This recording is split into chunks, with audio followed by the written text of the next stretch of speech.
What's the meaning of bracket?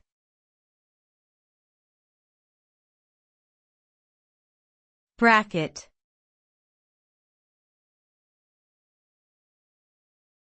Bracket.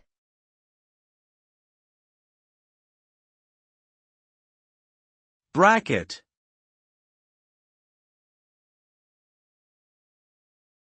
Bracket.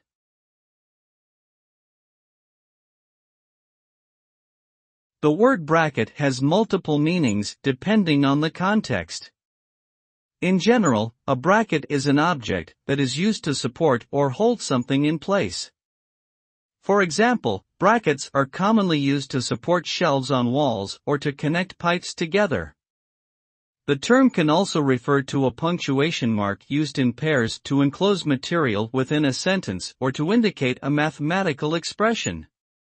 In sports, a bracket is a diagram that shows the matchups between teams in a tournament. Overall, the meaning of bracket varies based on the area of application, but it typically involves the idea of support, enclosure, or pairing.